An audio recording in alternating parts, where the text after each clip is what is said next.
All right, this case I'm really excited to do. And why am I excited to do this case? Because it is Hammontree versus Jenner, and I have opinions about Hammontree versus Jenner. So a man has a seizure while driving, and he's having the seizure, and he drives the car into somebody's store. That's what happened.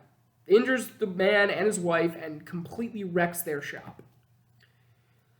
So basically, in a case where a driver is suddenly stricken, he is not liable under negligent rules, right? Because he was not negligent if he's suddenly stricken.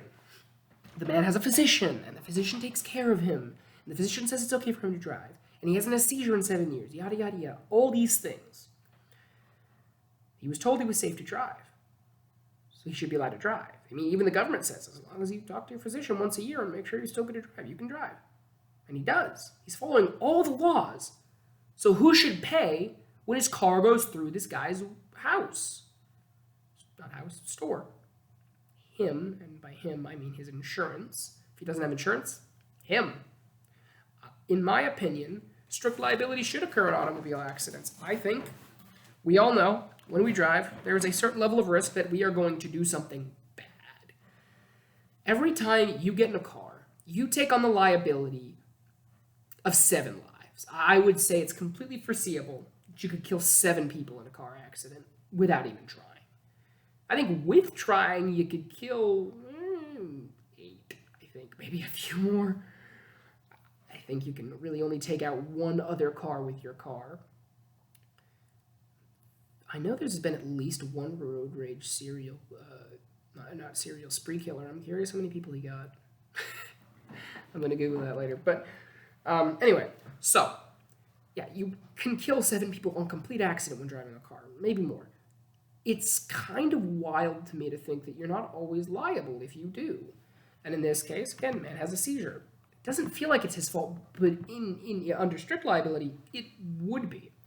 And so I would say here in Hammontree versus Jenner, right, you've got a couple different things, right, to look at. And this one is duty of care. This is the big question here, is did he have a duty and did he breach it?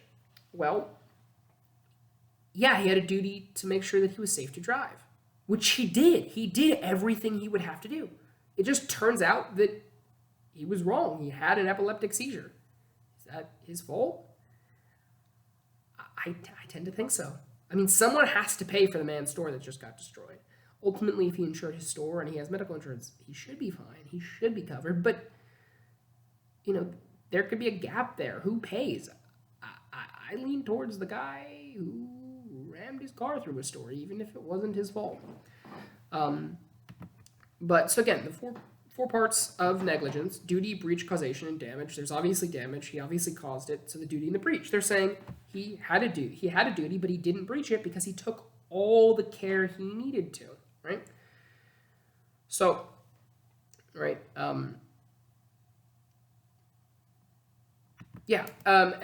so again, negligence, the idea here is that you should have to do something wrong to have to pay for a wrong.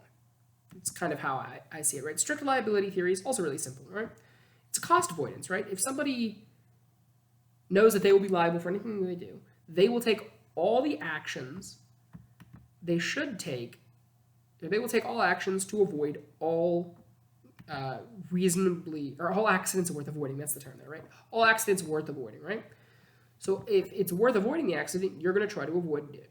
Whereas under negligence, they might not need to, because they can say, oh, I wasn't negligent. You know, I did something reasonable and prudent. Everyone else does it.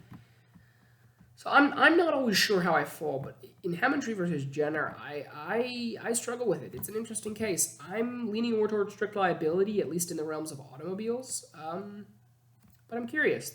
Your answers in your comments. This one had a lot more commentary on it than I do with most of my videos. If you liked that, let me know. If not, I'll do it less, I guess. There's only like 5 people watching these videos, so might as well make them happy. All right, bye.